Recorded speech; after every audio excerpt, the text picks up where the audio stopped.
I would like to start my talk by thanking MMCA and all its team for this wonderful effort.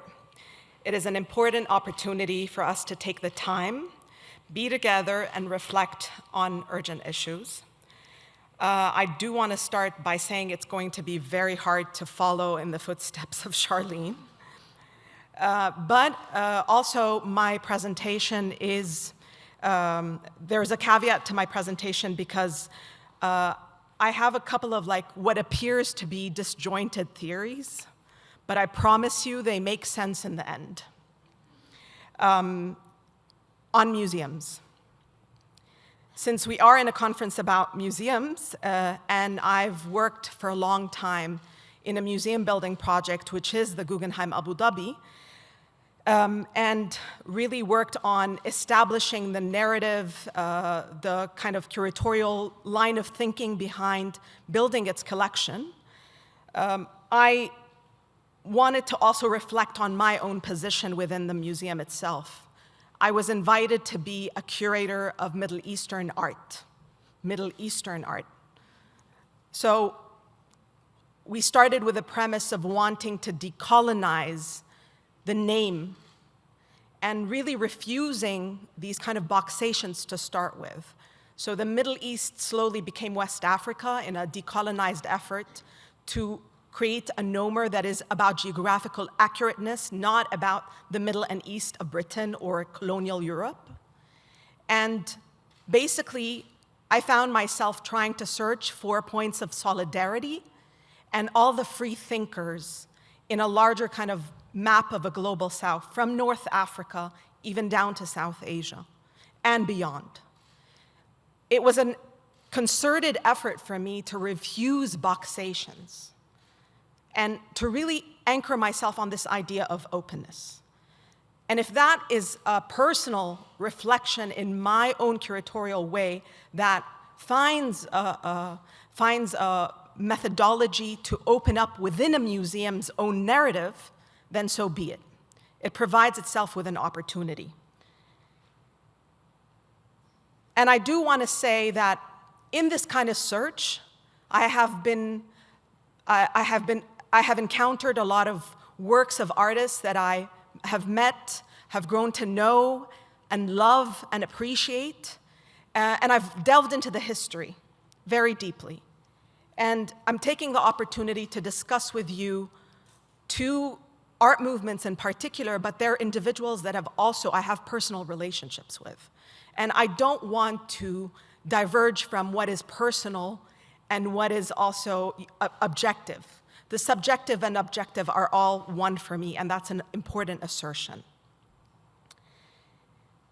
All of this is to say that I would like to look into these art movements, especially the Casablanca School and the New Visions Group. The Casablanca School was in Morocco. The New Visions Group was in the 80s in Palestine, in a hope that I can draw a simile to what art should be, what museums should look like, and what should they do, and how do we make exhibitions happen.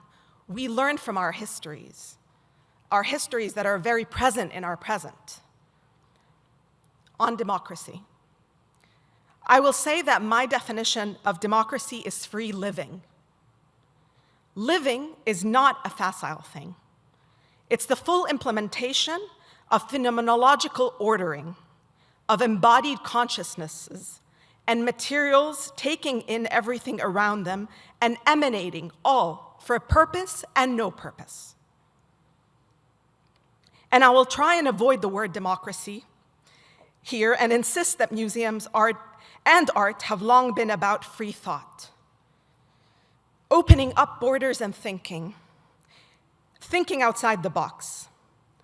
Artists have a way of producing things from sensory, imaginative, and intuitive planes, and we have a way in accepting them.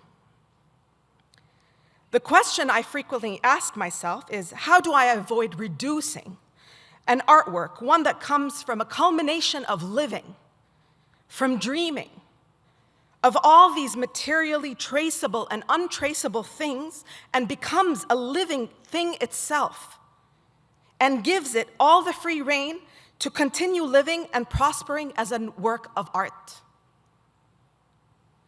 On openness. I was seated with the Sujong Song, head of public programs and research yesterday at dinner, and she excitedly showed us a photo of the film screening that was happening at the MMCA, and it was happening outdoors. And she pointedly said, "Look, it's packed. It's more than 500 people." And here we are in a conference, she said, and we can barely fill it with, I mean, it was full with 300 people, but it's not an outdoors screening with 500 people. On time, materiality, and progress. What do we even mean when we talk about or use words such as development and progress? How unnatural to think of growth when all material aspects lead to decay. And this is maybe back to you, Charlene.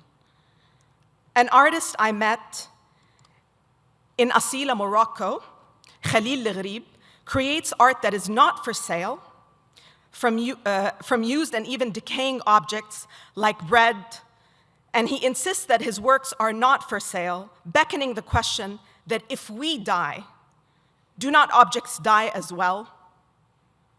Regeneration and methodologies of healing, recycling and recuperation seem like the only things we could do to further exemplify these ideas. I found that I have launched myself from a theoretical plane that asserts itself on time and the ownership of time.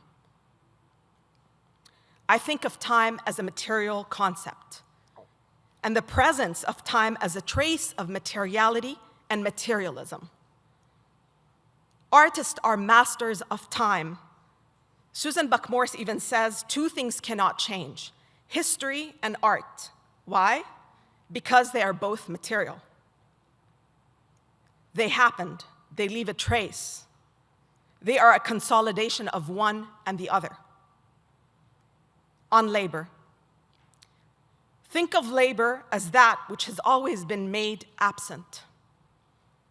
The materiality of the hands or bodies that alongside time make up labor. Think of the efforts in creating crafts and the equilibrium that that sort of labor brings back to our lives.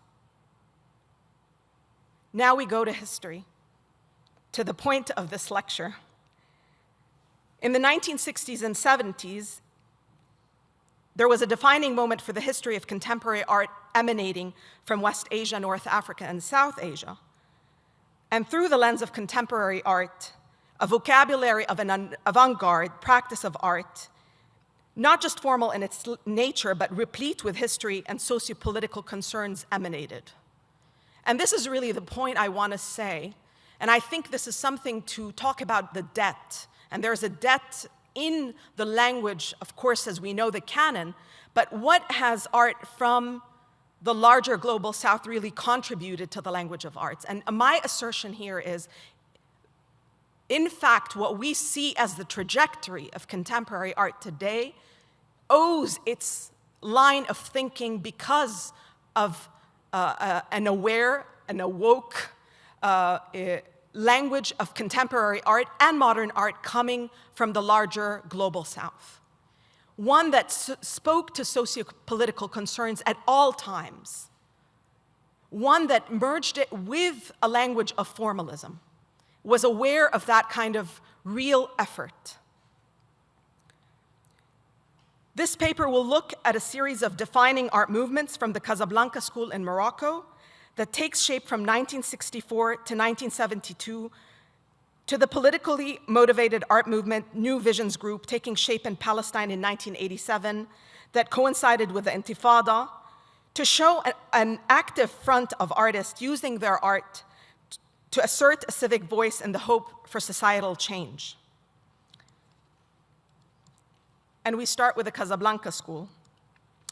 It was established in 1945 by the French colonial authorities. The public fine arts school in Casablanca was remodeled in 1964 as a result of the efforts of a small group of artists who shared the same notion of artistic and social reform, The desire to change the structure of the school, that French school that was formulated then, was seen as an extension of the social emancipation movement of that era. This was a time of a heightened tension and conflict between civil society and the political sphere. In 1956, the year of Morocco's independence, civil society asserted its right to establish its own independence and to act as a producer instead of a mere consumer of political culture. Artists like Farid Belkahia, Mohammed Shab'a, and Mohammed Melehi were pioneers of this movement. In 1962, Farid Belkahia returned to Marrakesh, where he was named principal at the École des Beaux-Arts de Casablanca, a role he stayed in until 1974. From 1964, Melehi and Shab'a joined him to create a solid pedagogic team. This team also included Tony Mariani, who was responsible for teaching the history of art, Bert Flint, a professor passionate about popular art, and Jacques Zima, who was in charge of the design workshop. This team would be enriched by input from artists like Mohammed Atallah, Mustafa Hafid, Mohammed Hamidi, and Abdelhai Milach. They fostered a liberal education and set up pedagogical approaches with greater applicability to Moroccan culture. Their passion for memory and tradition led them to organize workshops on the history of Moroccan craftsmanship, from rug weaving to ceramics, pottery to jewelry making, ushering in a deep engagement with craftsmanship and ethics of labor and crafts, their use and function. In 1966, showing art in Rabat for the first time, they formed the Casablanca group, also referred to as the School of Signs. They also had important contributions in the leftist intellectual magazine, Souffle, alongside Abdel Latif Al-Aibi, Mustafa Nisaburi, and Muhammad Khairuddin. Now, an important thing about the Casablanca School, they really took to the public sphere.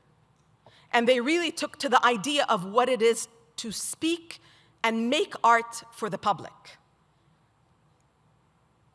The public sphere became the focus and defining place of action for this group of artists.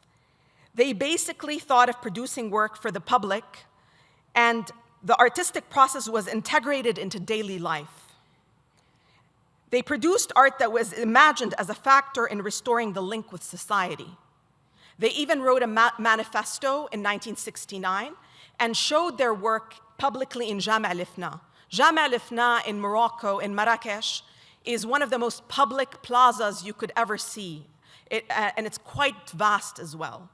And these artists in 1969, it's one of these most memorable acts of protest, decide to show their very abstract art that is culled from thinking about working with artisans, working with natural materials, really things that are easily decayable.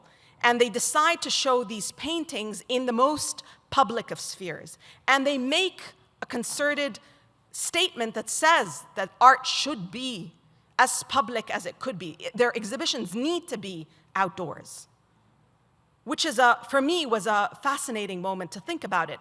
And I do want to mention that I, in fact, found myself in a position, having curated the Marrakesh Biennial, in 2016, thinking about spaces and thinking about where do I position art, in the absence of museums and white halls in Marrakesh in particular. So this was a real kind of important question to ask. And hopefully, if we have the time, I'll show you some of the images and some of the solutions I also reverted to. The artists Mohammed Atallah, Farid Belkahia, Mohammed Hamidi, and Mohammed Melehi unveiled an exhibition in the square in Marrakesh.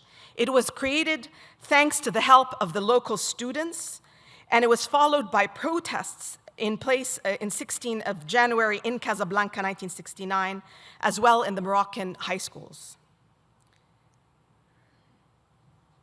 I just want to go through some of the images of the works of these artists for you to see the vocabulary of their work. Farid Belkahia was very well known to work with copper and then also leather using henna and natural dyes.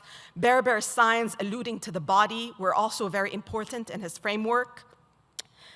This is actually an image from one of the works that I showed for him. I managed to curate a small section in the Bahia Palace of the Marrakesh Biennial that was dedicated to the Casablanca School. A room that was for Farid Belkahia, a room that was for Mohamed Milihi, and a room for Mohamed Shab'a. And just with a selection of their artworks, this was not meant to be comprehensive. And this is not meant in this kind of light of thinking about retrospectives, but thinking of allusion and gesture towards historical acuteness and really important political beliefs.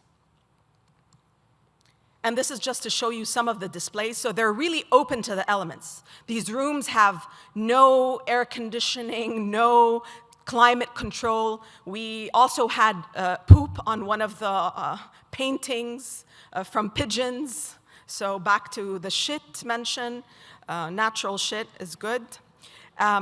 So basically, this is some of the artworks of Farid. Here's some of his copper work.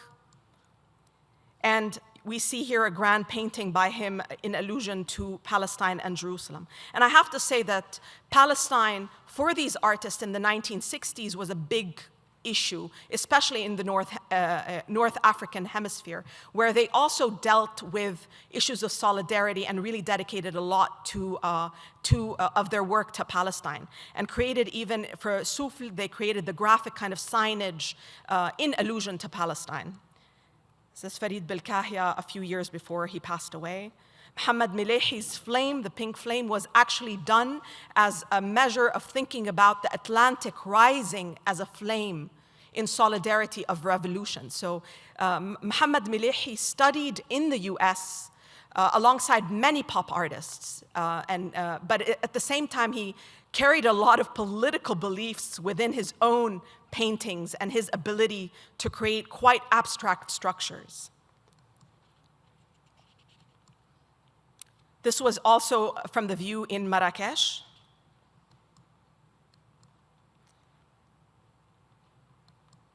And here are some of the posters that they had created in solidarity with Palestine. Mohamed Milihi especially had done in 1980.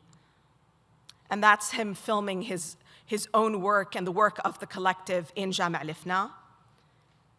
Mohamed Shab'a as well, and I also want to allude to the fact that Mohamed Shab'a's artwork, a lot of it was actually done for murals and for even what we would consider decor, but in fact was integrated into houses, into living spaces. And I think that's not accidental. It was very purposeful.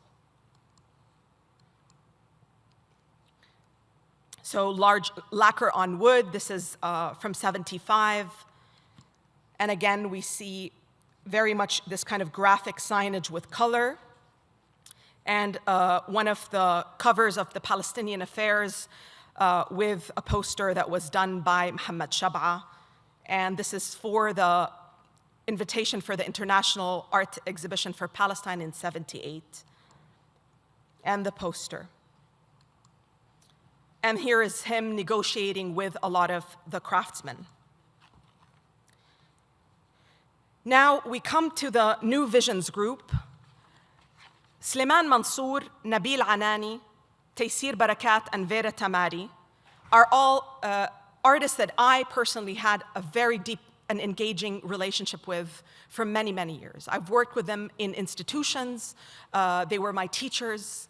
I saw them sometimes on a daily basis. So there is a language that I know of in terms of their language and practice, a deep kind of knowledge.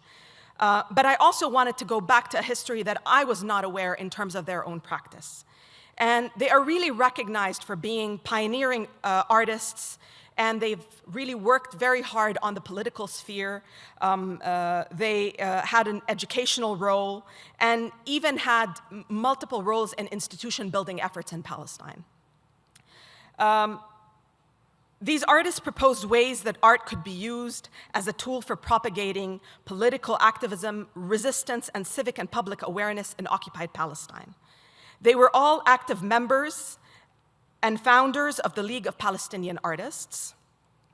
They mostly produced in a figurative and social realist style of painting in the starts of their career, making use of imagery tied to Palestinian folk culture and the land, including olive groves, village, and women, all of which evoke a sense of nationalism. These artists were mostly creating their work during a time of a heightened political sense of pan-Arabism across the region, but also after the Nakba, the defeat leading to the Israeli occupation of the West Bank, Gaza, and the Golan Heights in 1967. The Israeli invading army prohibited the production of art that had any political significance. And there's even a clause in the army that kind of really talks about how artists were not allowed to even allude to any kind of political significance in their artworks that they were producing. And many times, for example, they formulated in 1979 the Gallery 1979, and it closed only after 1 year due to the Israeli army's closure of the space. These strict measures aimed to erase and deny Palestinians' cultural identity, and amid such stringent political circumstances, these artists sought to create work that affirmed and celebrated this identity as a means of resistance. Sumud, perseverance or steadfastness of cultural identity, was a key concept in creative output at the time and was expected by the audiences. They persistently began representing the Palestinian people's resoluteness in the face of an ongoing dehumanizing occupation.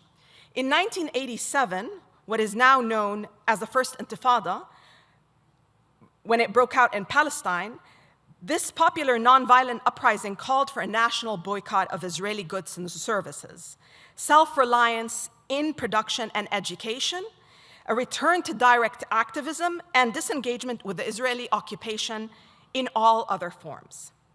The influential cohort of artists that included Barakat, Mansour, Tamari, and Anani began to question their artistic role in the revolution and how to best express themselves creatively. The First Intifada brought with it an aesthetic revolution. Classical and well-known forms in poetry, literature, and theater were questioned. Palestinian artists, like others in moments of upheaval or uprising, asked, what does it mean to be revolutionary? Together they formed نحو التجريب والإبداع, toward experimentation and creativity, which is commonly referred to as the New Visions Group. As an act of cultural and political resistance, and as a part of a larger societal movement, they moved away from directly representing political themes, advocating for aesthetic experimentation. They also boycotted Israeli products, and here's the crux of it. So they couldn't buy canvases or paint anymore because it was all coming through Israel. So they had to use whatever found objects they did. And here I really want to invoke that there is a fantastic, I would say, cross-sectional, broad global South resorting to recycling and using the found objects and a way of dealing with materiality in a sense of responsibility. And this is something that I heavily want to focus on, because I think it also answers back to some of the questions in the morning that TJ was raising about also issues of ecology and what does it mean ecology even in terms of what we know as traditional arts, but which are really the layers, the bare bones of the semantics of contemporary art for us. The New Visions artists instead used locally sourced natural materials, including coffee, henna, mud, leather, and clay. Participation in the New Visions movement prompted the artists to transition away from figuration toward a more abstract vein, and to maintain a nationalist and ideological resonance in their work that was implicit. Liberated from the production of traditional political imagery, the artists in the group experienced a turning point in their careers. And fascinating enough, we started to see some of them even delve into making installations or really kind of experimenting with various kind of mediums. I just want to walk you through some of the images of the works. This is a lot of Slimane Mansour's painting. I'm sorry for some of the images are not in the best resolution. Here you see him going back in the late 90s to some of the figurative elements, but still using the sourced materials of clay and wood in his imagery. I, Ismail, is one of his kind of larger installations that he created. Nabil Anani, here I purposefully wanted to also allude to the fact that it is obvious the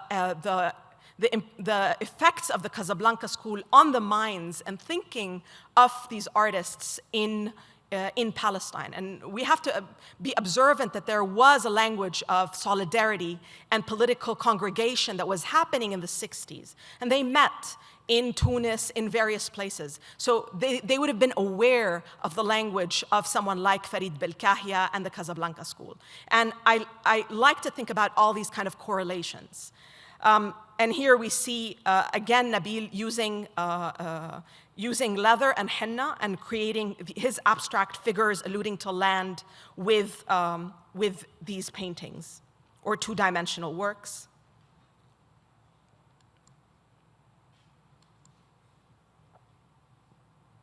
Taysir Barakat, who hails from Gaza, was known for his work in wood and how he was starting to use burnt wood and creating some of the imagery in that kind of form.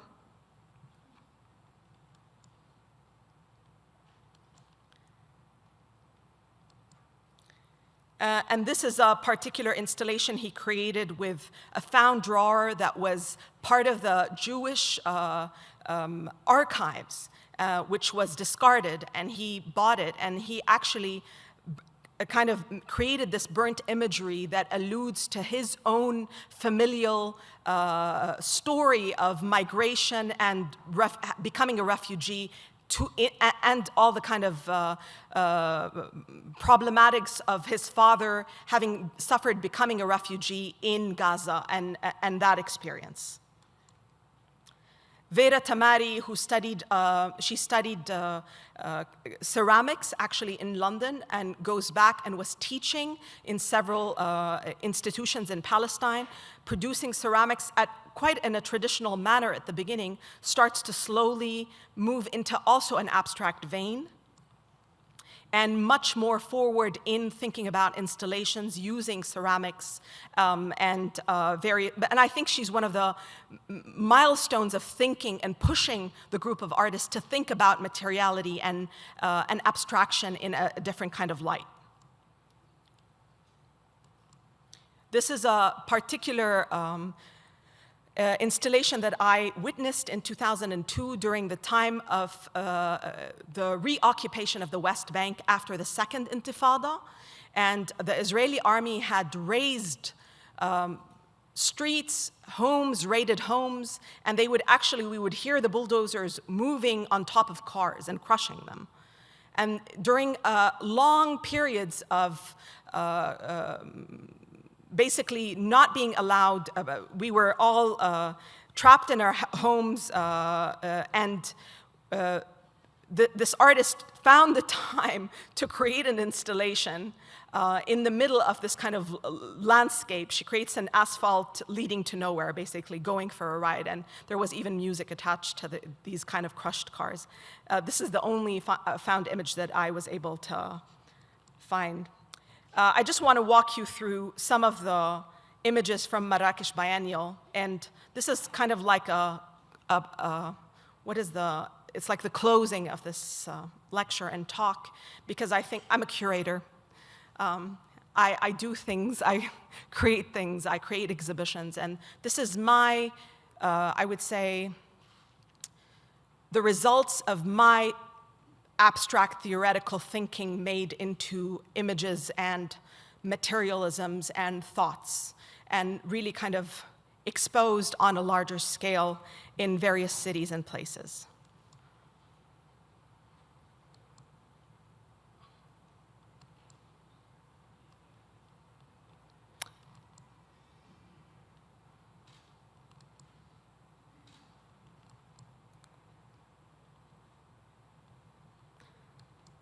And I also curated Jerusalem Lives in Palestine in the Palestinian Museum. And I also opted to create a lot of commissions with artists in the outdoor gardens.